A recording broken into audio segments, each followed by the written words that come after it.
All right, today we are going to look at the second part of 10.3. Okay, yesterday we talked about what was called the composition of functions, and now today we're going to focus more on the actual inverse of function. And now to start, your assignment is going to be another worksheet. So it's going to be the 10.3 worksheet, and that'll be the part 2. Okay, now what are inverse functions? Well, these are going to be what we call opposite functions.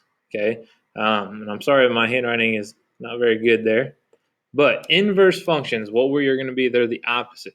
So basically, we're going to look to flip the equation to see what its true opposite is going to be. Now, there's a lot of different ways that we can do that. Here is what we're going to do. There's going to be essentially 2 steps. Okay, the first thing, we're going to flip x and y. Okay, so wherever we see an x, we are going to replace that with a y, and vice versa. We're going to replace a y with an x.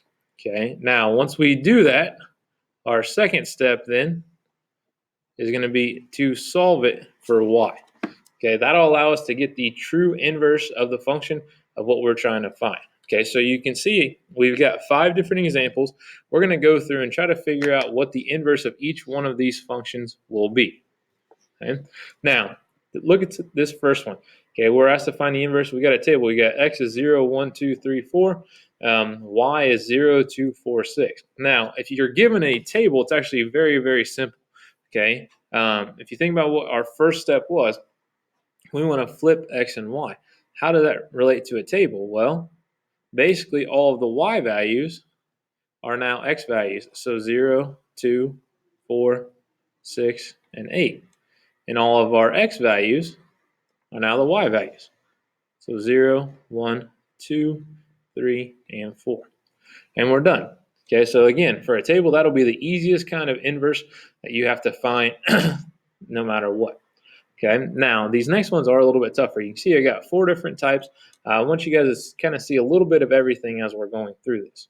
All right, now the first one, I've got g of x is equal to 2x minus 4. Now, going back to our 2 steps, the first thing that we want to do is we said we want to flip x and y. Now, you can see right now, technically, there's not a y in the problem. So what we're going to do is instead of g of x, we're going to replace that with y equals 2x minus 4. Now, we'll come back to the g of x here in just a little bit. Okay. Now, using this, we can actually go ahead and flip the x and y. So what we'll say then is that x is equal to 2y minus 4. Now, that's step 1 right there. Step 2, solve it for y. Well, start with what's not attached.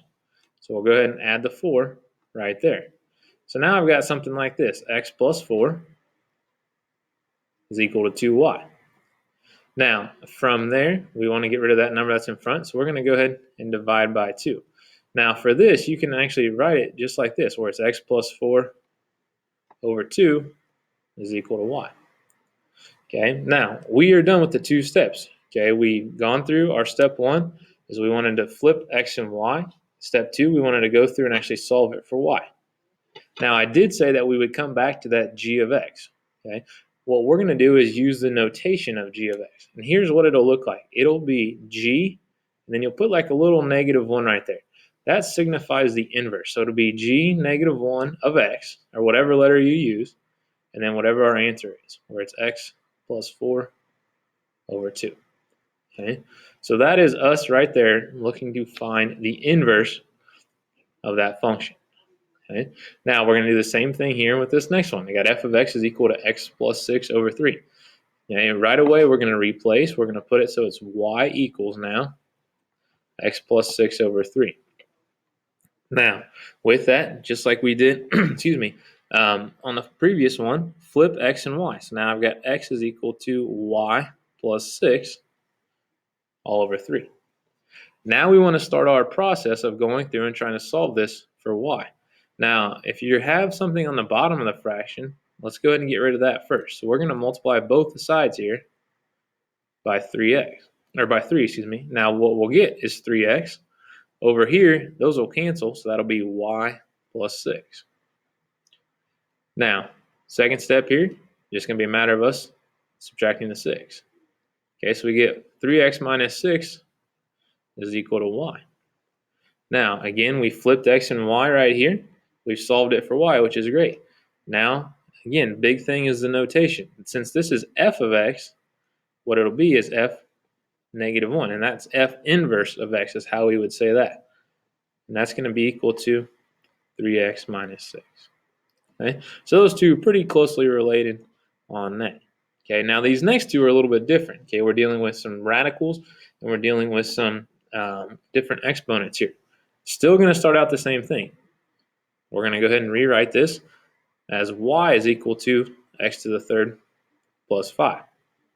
Now we flip our x and our y, so now I've got x is equal to y to the third plus 5.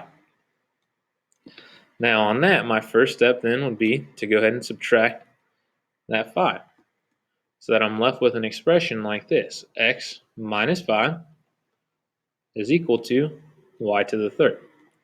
Now, to get rid of the third power, what we would look to do is take the third root, or the cubed root. And we'll actually go ahead and leave it just like that. It'd be the cubed root then of x minus 5. Over here, those will cancel, and that's going to equal y. Now, our final step is rewriting. Here we have h of x, so it's going to be h inverse of x, and it'll be this cubed root then of x minus 5. All right. Now, this last one, again, following the same process. Hopefully, you're starting to feel more comfortable with this process. Right away, we're rewriting that as y equals, okay, the square root of x minus 2. Now we flip. Even though that's under the square root, it's fine. We're going to go ahead and just flip it. It'd be the square root of then y now minus 2. Now, for a square root, how we would look to get rid of that is we'll just go ahead and square both sides. Okay, so whatever, if you have a root there, whatever it is, use the opposite exponent there to get rid of it. So for us, that means it's x squared then is now equal to y minus 2 because those will have canceled out. Now from there, it's just a matter of us adding 2. So I get y is equal to x squared plus 2.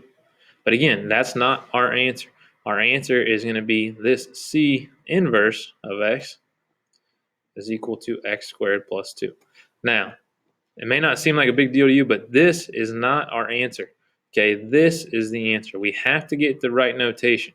Okay, so make sure on all of these you have the right notation on that. Okay, I'm going to be a little bit tougher on that because it has to be written in this format, okay, in order for it to be fully correct. So again, kind of going back through what we've done, we went ahead and set them as y equals to start, just so that we had both the x and the y in the problem. Okay, then from there, step 1 is to flip the x and y, which you can see. So you should have x equals somewhere on your work. Then it's a matter of solving for y. Sometimes it's just going to be a matter of multiplying, dividing, and adding. Sometimes you might have to deal with some exponents and roots and things like that. Okay, just work to try to get that y all by itself. Okay, most of your assignment is going to be what you just looked at right there. Okay, but something that we'll see and talk about later on, I want to introduce today, okay, is what is called the horizontal line test. Okay, what this is saying is a function has an inverse function if and only if horizontal line intersects the graph f at most, that'll be 1 point. Okay, so if you think, again, horizontal line is going to be going straight across. So if you would draw a line anywhere across, okay, like right here, no matter where I draw a line, I'm always going to hit in more than 1 point, okay? So this is going to be no, okay, or technically no inverse. Now this one, it doesn't matter. I can draw a line anywhere, and I'm only going to hit at a single point, okay? So we can say yes to this one. Now this last one's a little bit trickier, okay? You think it, well, maybe, but the way it's set up, it actually never happens across more than once, so this will be a yes as well. Okay, so again, we'll talk more about that at a later time. I just want to introduce it. Your main focus is going to be what we just talked about as far as trying to solve these. Okay, so again, replace f of x or whatever with y, flip x and y, and try to solve for y.